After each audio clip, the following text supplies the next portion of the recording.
అందరికీ నమస్కారం. Welcome to our channel Telugu devotional page. Ayyappa Swami శివుడికి విష్ణువుకి జన్మించాడు అని మీకు తెలుసా? అయ్యప్ప పూర్తి కథ తెలుసుకుందాం. మహిషాసురుడు భూలోకంపై స్వర్గలోకంపై అధికారం చెలాయిస్తూ దేవతలను పీడిస్తూ ఉండగా దేవతలందరూ కలిసి దుర్గాదేవిని సృష్టించారు. ఆమె మహిషాసురుణ్ణి సంహరించి లోకాలన్నిటికీ శాంతి తీసుకువచ్చింది.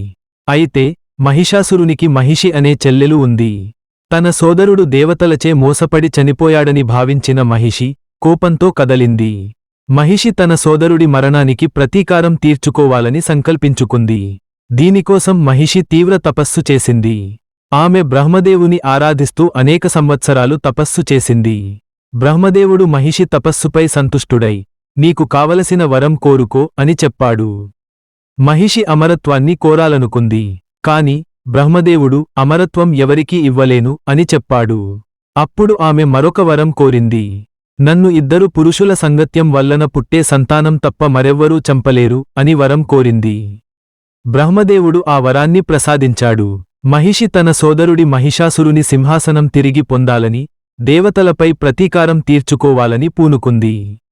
ఇది ఇలా ఉండగా మరో రాక్షసుడు భస్మాసురుడు శివుని భక్తుడు. అతను శివుడి నుండి వరం పొందడానికి గొప్ప తపస్సు చేశాడు.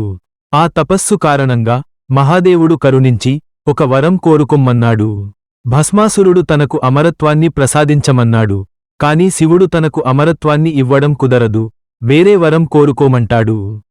అప్పుడు భస్మాసురుడు తన కోరుకున్న వరం మార్చుకున్నాడు. భస్మాసురుడు తన బొటన వేలితో ఎవరి తలపై తాకితే ఆ వ్యక్తి వెంటనే కాలిపోయి బూడిద, భస్మ అవ్వాలి అని కోరుకుంటాడు. శివుడు ఆ వరాన్ని ప్రసాదించాడు. భస్మాసురుడు చాలా సంతోషించి మహాదేవుడు ఇచ్చిన ఆ వరాన్ని పరీక్షించుకోవాలని నిర్ణయించుకున్నాడు. వెంటనే అతను తన బొటన వేలితో శివుని తలను తాకాలి అనుకున్నాడు. శివుడు ఎక్కడికి వెళితే అక్కడికి భస్మాసురుడు అనుసరించాడు. చివరికి శివుడు విష్ణుమూర్తిని ఆశ్రయించి ఆ పరిస్థితికి కారణమైన తనను ఈ ప్రమాదం నుండి తప్పించుకోవడానికి పరిష్కారం కోరాడు.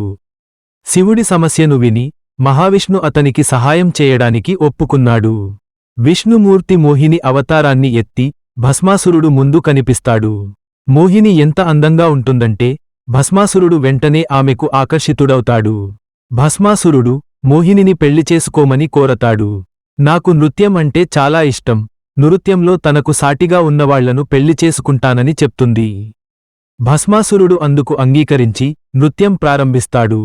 భస్మాసురుడు మోహిని అడుగులను కలిపాడు. నృత్యం చేసే సమయంలో మోహిని తన బొటన వేలిని తన తలకు తాకే భంగిమ పెట్టింది. భస్మాసురుడు ఆమెను అనుసరించాడు. అతను తన బొటన వేలిని తన తలపై ఆంచాడు. వెంటనే అతను కాలి బూడిదైపోయాడు. శివుడు మోహిని రూపంలో ఉన్న విష్ణువును ఆకర్షించడంతో వీరి కలయిక ద్వారా మాణికంఠుడు జన్మించాడు. హరి, విష్ణువు మరియు హర, శివుడు నుండి పుట్టిన ఆయన హరిహర పుత్రుడు అయ్యాడు. ఈ బాలుడు మహిషిని సంహరించడానికి సరైన శక్తి మరియు సామర్థ్యాలతో జన్మించాడు. పాండ్యరాజుల వారసుడు అయిన రాజశేఖరుడు పండలం ప్రాంతాన్ని పాలించేవారు. సంతానం లేని రాజు తమకు సంతానం కలగాలని శివుడిని ప్రార్థించేవారు. వారి ప్రార్థనలకు మాణికంఠుడు ద్వారా సమాధానం ఇవ్వాలని శివుడు నిర్ణయించుకున్నాడు. మాణికంఠుడును పండలం మండలంలో పెరగాలని శివుడు ఆదేశించాడు.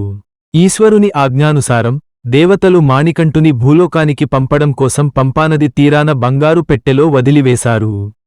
ఒకరోజు రాజశేఖరుడు వేటకని అడవిలో వెళుతుండగా అతను అలసిపోయి విశ్రాంతికని ఒక ప్రదేశంలో ఆగాడు. అప్పుడు ఒక చిన్నారి ఏడుస్తున్న శబ్దం అతని చెవిన పడింది. అతను చుట్టుపక్కల అంతా వెతికి చూడగా ఒంటరిగా ఉన్న ఒక అందమైన మగ శిశువుని పంపానది తీరాన బంగారు పెట్టెలో చూశాడు. శిశువు మెడలో ఒక బంగారు గంట కట్టబడి ఉంది. ఈ శిశువుని చూసిన రాజు ఆశ్చర్యపోయాడు. ఈ శిశువుతో ఏమి చేయాలో రాజుకి అర్థం కాలేదు. అప్పుడు అటుగా వెళుతున్న ఋషి ఈ శిశువు చాలా దివ్యమైన వాడని రాజుతో అన్నాడు. మరియు ఇతను ఆ శివుని యొక్క ఆశీర్వాదమని, తను శివుడిని ప్రార్థించినది గుర్తుచేసుకోమని తెలియజేశాడు. ఈ శిశువు సాధారణ మానవుడు కాదు, భగవంతుడి అవతారమని ఆయన అన్నారు. మెడలో గంట కట్టినందున శిశువుకు మణికందన్ అనే పేరుని పెట్టి రాజ్యభవనానికి తీసుకెళ్లి పెంచమన్నాడు. బాలుడికి 12 ఏళ్లు వచ్చినప్పుడు తన జన్మ యొక్క ఉద్దేశాన్ని రాజుకి అర్థమవుతుంది అని ఋషి చెప్పాడు. రాజు చాలా సంతోషంగా బిడ్డను రాజ్యభవనానికి తీసుకెళ్లి పెంచాడు. రాజుకు ఇప్పుడు వారసుడు ఉన్నాడని రాణి మరియు రాజ్యంలోని ప్రతి ఒక్కరూ చాలా సంతోషంగా ఉన్నారు. అదే రాజ్యంలో రాజుకి చెందినటువంటి ఒక మంత్రి రాజుకి బిడ్డలు లేరు, ఇక తొందరలో రాజ్యాన్ని తానే చేజికించుకోవాలని అనుకున్నాడు. కాని ఇప్పుడు రాజుకి వారసుడు ఉన్నాడని ఆందోళనకు గురయ్యాడు. మణికందన్ పెద్దయ్యాక రాజు అతన్ని గురుకులానికి విద్యాభ్యాసానికై పంపాడు. అక్కడ మణికందన్ గురుకులంలో విద్య అభ్యసించి అసాధారణమైన ప్రతిభ చూపాడు. తన చదువు పూర్తయిన తర్వాత తన గురువుకు గురుదక్షిణ ఇవ్వాలని మణికంఠుడు అనుకున్నాడు. గురుదక్షిణగా తన గురువు మూగ కుమారుడికి మాటలెరిపించాడు. దీన్ని చూసి గురువు ఆశ్చర్యపోయాడు. కొన్ని సంవత్సరాల తర్వాత రాణి మరొక మగ బిడ్డకు జన్మనిచ్చింది. అతడికి రాజరాజన్ అనే పేరుని పెట్టారు. రాజు పెద్ద కుమారుడిగా మణికందుని పట్టాభిషేకం చేయాలని భావించాడు. అందుకు తగిన ఏర్పాట్లను చేయాలని మంత్రిని ఆదేశించాడు. కాని అప్పటికే మణికంఠుడిపైన ద్వేషం పెంచుకున్న మంత్రి దీనికి ఇష్టపడలేదు. అతను రాణి వద్దకు వెళ్లి రాణి మనసు మార్చేలా చేసి రాజుకి వ్యతిరేకంగా వెళ్లేలా చేశాడు. ఈ రాజ్యానికి వారసుడిగా అయ్యే అవకాశం కేవలం రాజరాజనికి మాత్రమే ఉంది. ఎందుకంటే అతడే మీకు జన్మించినటువంటి వాడు అని అతను రాణికి చెప్పాడు. అతడి మాటలను నమ్మినటువంటి రాణి అతడిని అనుసరించడం మొదలుపెట్టింది. ఈ నింద రాణిమీద పడకుండా మణికంఠుడిని చంపే పని అతడే చూసుకుంటానని రాణికి చెప్పాడు. ఆమెకు తీవ్ర కడుపునొప్పి ఉన్నట్లు నటించమని మంత్రి చెప్పాడు. అతడి మాటలను అనుసరించి భరించలేనటువంటి కడుపునొప్పి ఉన్నట్లు నటించడం మొదలుపెట్టింది. రాణి నొప్పి తగ్గడానికి ఉన్న ఏకైక మందు ఆడపులి యొక్క పాలు అని చెప్పేలా మంత్రి ఒక వైద్యుడిని ఏర్పాటు చేశాడు. దీనికోసం రాజు తన సైనికులను అడవికి పంపాలని ఆలోచనలో ఉండగా మణికంఠుడు తనే వెళ్తానని ముందుకు వచ్చాడు. దీనికి రాజు నిరాకరించాడు. కాని మణికంఠుడు మాత్రం తనే అడవికి వెళ్తానని పట్టుబట్టి కూర్చున్నాడు. ఇంకా రాజు చేసేదేమీ లేక మణికంఠుడిని ఒంటరిగా అడవికి పంపించాడు. మణికంఠుడికి అడవిలో వెళ్లేటప్పుడు తన జన్మ యొక్క ఉద్దేశం ఏంటో అర్థమైంది. మహిషిని సంహరించడమే తన ప్రధాన ఉద్దేశమని గ్రహించారు. పాండలం రాజ్యంలో మహిషి దేవతలకు ఇబ్బందులు కలిగిస్తూ ఉండగా అయ్యప్ప ఆమెతో భయంకరమైన యుద్ధం చేసి మహిషిని సంహరించాడు. అయ్యప్ప స్వామి మహిషితో యుద్ధం చేస్తున్న సమయంలో శివుడు పార్వతి సమేతంగా వృషభ వాహనంతో భూమికి వచ్చారు. శివుడు దగ్గర్లో ఉన్న ఒక చెట్టుకి తన వాహనమైనటువంటి నందిని కట్టేసి మణికంఠుడు మహిషితో పోరాడటం చూశాడు. ఆయన నందిని కట్టేసిన ప్రదేశాన్ని కాలైకట్టి అని పిలుస్తారు. ఇది శబరిమలకి వెళ్లే మార్గంలో అలుధ అనే నది ఒడ్డున ఉంది. ప్రెసెంట్ అయితే మనం అక్కడ ఒక శివాలయాన్ని చూడవచ్చు. మణికంఠుడు మహిషిని సంహరించి అక్కడే నేలపైన పడేశాడు. ఆమె మళ్లీ ఎక్కడ సజీవంగా వస్తుందనే అనుమానంతో ఆమెపైకి పెద్ద పెద్ద రాళ్లను విసిరేశాడు అయ్యప్ప. ఈ ప్రదేశాన్ని అలుదా కొండపై కల్లిడుం కుండ్రు అని అంటారు.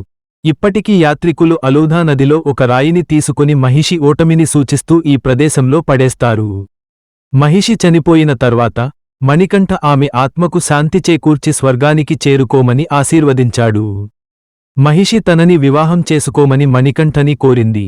కాని అందుకు అయ్యప్ప ఈ భూమి మీద తన జననానికి ఉద్దేశం వేరే ఉందని తను ఒక బ్రహ్మచారిగా ఉంటానని అన్నాడు. కాని మహిషి పట్టుపట్టడంతో ఆయనను చూడటానికి ఏ రోజు అయితే కొత్త భక్తుడు రాకుండా ఉంటాడో ఆ రోజు తనని వివాహం చేసుకుంటాను, అంతవరకు నాకోసం నిర్ణయించిన అడవిలో నువ్వు నివసించవచ్చు అని అన్నాడు. అప్పటినుండి ఆమె మలిగపురత్తమ్మ అనే పేరుతో అయ్యప్ప స్వామి సన్నిధానానికి సమీపంలో నివసించి ఉంది. అందుకని ఆమె ప్రతిరోజూ కొత్త భక్తుడు రాకూడదని ఎదురు చూస్తూనే ఉంది. కాని ఇది ఇంతవరకు జరగలేదు. ఎందుకంటే ప్రతి సంవత్సరం వేలాది మంది కన్యసామిలు శబరిమలకు వస్తారు. తమ సందర్శనకు గుర్తుగా వారు సగం అనే పదునైన వెదురు కర్రను తీసుకొచ్చి సరంకుటి అనే ప్రదేశంలో ఒక చెట్టు పైన పెడతారు. చెట్టుమీద సరం లేనప్పుడు అయ్యప్ప ఆమెను వివాహం చేసుకుంటాడని నమ్ముతారు. మణికంఠుడు మహిషిని చంపిన తర్వాత శివుడు మరియు దేవతలందరూ అతనిపై ప్రశంసల వర్షం కురిపించారు. ఇంద్రుడు ఇంకా అందరూ దేవతలని పులులుగా మారమని శివుడు ఆజ్ఞాపించాడు. పులులుగా మారిన దేవతలందరితో కలిసి అయ్యప్ప ఒక పులిమీద కూర్చొని రాజ్యానికి తిరిగి బయలుదేరాడు. ఇది చూసిన రాజభవనంలోని అందరూ భయభ్రాంతులకు గురయ్యారు. మణికంఠుడు సాధారణ పిల్లవాడు కాదని రాజశేఖరుడు గ్రహించాడు. అప్పుడు ఆయనకి అడవిలో ఋషి చెప్పిన మాటలు గుర్తు వచ్చాయి. మణికంఠుడికి 12 సంవత్సరాలు వయస్సు వచ్చినప్పుడు అతను పుట్టిన ఉద్దేశం అర్థం అవుతుందని గుర్తు చేసుకున్నాడు. ఇప్పుడు మణికంఠుడికి 12 సంవత్సరాలు. రాణి మరియు మంత్రి తమ తప్పులని గ్రహించి క్షమాపణ కోసం మణికంఠని పాదాల వద్ద పడ్డారు. ఇక్కడ మీ తప్పు ఏమీ లేదు అని, అంతా దేవుని ఆశీర్వాదంతోనే జరిగిందని మణికంఠుడు చెప్పాడు. రాజశేఖరుడు సింహాసనాన్ని అధిష్ఠించాలని అయ్యప్పను కోరాడు. కాని అందుకు మణికంఠుడు మర్యాదగా నిరాకరించి, రాజు కావడం తన జీవిత ఉద్దేశం కాదని రాజుతో చెప్పాడు. భూమిపైన తను చేయవలసిన కర్తవ్యం ముగిసింది. ఇక కైలాసానికి తిరిగి వెళ్లడానికి తపస్సు చేయాలి అనుకుంటున్నానని ఆయన అన్నారు. ఇంకా రాజు చేసేదేమీ లేక అయ్యప్పకు ఆలయాన్ని కట్టే అవకాశాన్ని అయినా ఆయనకు కల్పించమని కోరాడు. మణికంఠుడు తన విల్లును తీసుకుని బాణం పడే ప్రదేశంలో తను తపస్సు చేస్తూ ఉంటానని చెప్పి బాణం వేశాడు. అక్కడ కావాలంటే మీరు నాకు ఆలయాన్ని కట్టించవచ్చు అని అన్నాడు. మణికంఠుడు వేసిన బాణం అప్పటికే పవిత్ర స్థలంగా పేరుపొందిన శబరిమలై అనే ప్రదేశానికి వెళ్లి పడింది. అక్కడ రామభక్తురాలైన శబరి అనే వృద్ధురాలు నివసించేది. ఆమె ఎప్పుడూ రాముని జపం చేస్తూ ఆయనని జీవితంలో ఒక్కసారి అయినా కలవాలి అని కోరుకునేది. రాముడు ఆమెను ఈ కొండమీదనే కలుసుకొని ఆమె యొక్క ఆతిథ్యాన్ని స్వీకరించాడు. శబరి ఈ కొండమీద నివసించడం వలన దీనికి శబరిమలై అనే పేరు వచ్చింది. గంగానదిలాగా పవిత్రమైన పంపానది సమీపంలో శబరిమల నుండి భక్తులను ఆయన ఆశీర్వదిస్తారు. అయ్యప్పను రాజుగా చూడాలని రాజశేఖరుడు ఆతృతగా ఎదురు చూస్తున్నాడు. కాని అయ్యప్పను కాషాయ దుస్తులతో సన్యాసిగా చూసి రాజశేఖరుడు చాలా బాధపడ్డాడు. అందుకు ప్రతి సంవత్సరం మకర సంక్రాంతి రోజున అన్ని దుస్తులు, ఆభరణాలు, ఆయుధాలను అలంకరించుకుని ప్రపంచానికి ఒక రాజుగా దర్శనాన్ని ఇస్తానని అయ్యప్ప రాజశేఖరుడికి మాట ఇచ్చాడు. ఆ రోజు ఆయన ఒక జ్యోతి రూపంలో భక్తులందరికీ దర్శనమిస్తానని అన్నారు. దీనికి తర్వాత అయ్యప్ప తన దేవలోకానికి ప్రయాణం కోసం శబరిమలకు చేరుకున్నారు. తరువాత అగస్తియార్ మహర్షి సలహా మేరకు రాజశేఖరుడు శబరిమలలో అయ్యప్ప మందిరం కోసం పునాదిని వేశారు. ఆలయంలో అయ్యప్ప విగ్రహాన్ని ప్రతిష్ఠించడానికి రాజు పరశురాముడి సహాయం తీసుకున్నారు మరియు మకర సంక్రాంతి రోజున విగ్రహ ప్రతిష్ఠ చేశారు. ఈ వీడియో చివరి వరకు చూశారంటే మీకు ఈ వీడియో నచ్చినట్టే అనుకుంటున్నాను. దయచేసి మా ఛానెల్ను సబ్స్క్రైబ్ చేయండి మరియు మరిన్ని భక్తి వీడియోలు చేసేందుకు మాకు సపోర్ట్ చేయండి.